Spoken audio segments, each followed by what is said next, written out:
The Eagles, one of the hottest teams in the NFL, winners of six straight, travel to Los Angeles to face the Rams on Sunday Night Football as LA takes over as the epicenter of the NFL world this weekend. I know what matchups I'm looking for in this one. Mikal, I want to get it to you first. What matchups do you want to see in this game as we face off two teams with big-time playoff aspirations here? Well, obviously, I want to see how these wide receivers match up with the coverage elements on the other side because, that's what it comes down to. Is this offense going to be able to do what they want to do? Are they going to be able to stick to their plan with Cooper Kupp and Puka Nacua, two of the most physical, prepared, mentally gifted, physically gifted guys, and Matt Stafford, obviously all of those things as it pertains to throwing the football. When they have it rolling, when these guys are playing bully ball, because it's not just the receiver position they're playing. We've talked about it at length. These guys are asked to do so much. They're asked to be a physical element. They dig out linebackers. They go and they crack guys at the edge of the line of scrimmage, in addition to making big plays. So the matchup is going to be, is this Eagles unit going to step up to the plate as they have up front on both sides of the ball, O-line and D-line, physically? Can they meet? Can they answer the bell, as it were? I'm going to use some boxing terms there. Can they answer the bell? I think that's a boxing term. But the Philadelphia Eagles have as of late. And in order to stop this Rams team, you got to go punch those receivers in the mouth. That's what I'm looking for. Will they let them have success? Yeah, I hope they're not punching like Mike Tyson was last weekend. But Puka Nacua punched a guy in the face not 3 weeks ago. So, you or like be ready that. for That was about as this strong team. as Tyson was throwing his haymakers. But I do think this matchup is much CTV because of how good this Eagles secondary has been. You saw that 211 yards per game as a team over the last 6 weeks. Truly insane stuff. And how Vic Fangio has changed this unit around, but not just Vic Fangio.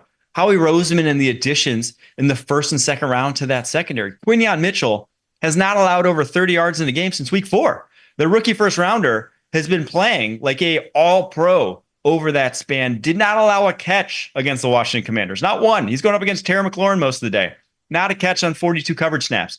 And then you have Cooper DeJean being a do-it-all player in the slot that you can trust to play and be an add-on as a linebacker in the running game, but then go one-on-one against wide receivers and man coverage. It's just like, everyone said it at the time when they got those two guys. They're like, man, how'd they get those two in the first and second round? And everyone looks even smarter right now because those guys are playing out of their minds. So it will be a tough test for the Rams, but I do think what I saw from them is this past week against the New England Patriots was a true mastery of what Sean McVay wants his offense to look like. It was the pure balance that he's known for with the running game and the passing game.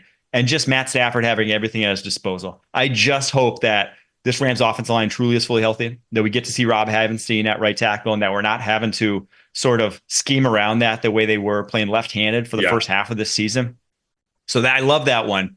But the matchup that worries me, I said I think the Rams are going to put up 30 points. But it does worry me when I just look at the heights and weights of the Eagles offensive line against this Rams defensive line, because outside of Cam Jurgens, center for the Philadelphia Eagles, I think everyone else tips the scales at 350 plus for this Eagles offensive line. Whereas when you go on the other side, no one in the starting four for the Rams tips the scales at over 300 pounds. These are light dudes, whether it's Byron Young, whether it's who's barely touching 250 on the edge, whether it's Kobe Turner and Braden Fiskey, who are more around 290 pounders on the interior. If you just want to play a little bully ball up front there, I think the Eagles might be able to just control this game by running the football all day long.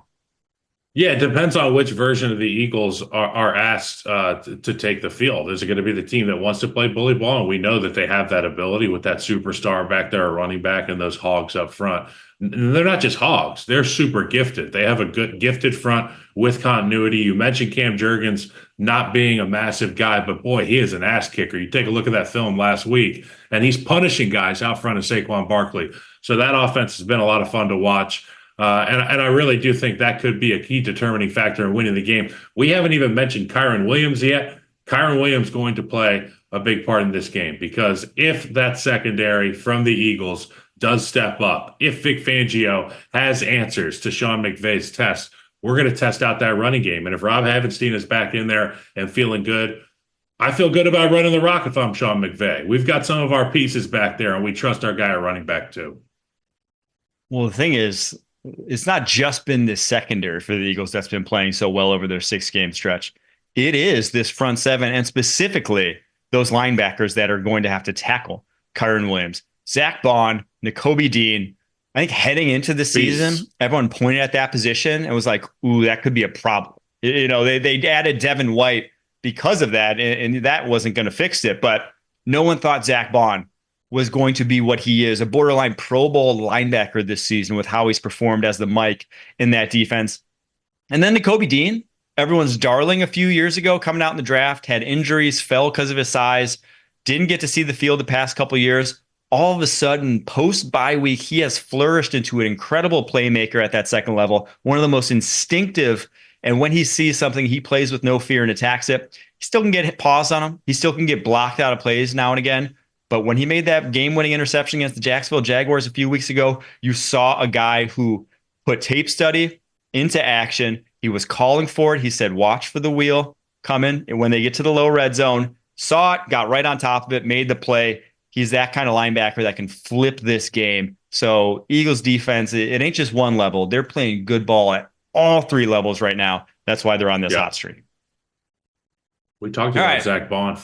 We won the Florida Man Award like week 1, dude, and then we took that award away. He was so good that we just gave it to him. It was, and he's gotten even better over the course of the season, surprisingly. So the Saints, they let a good one get out the door there.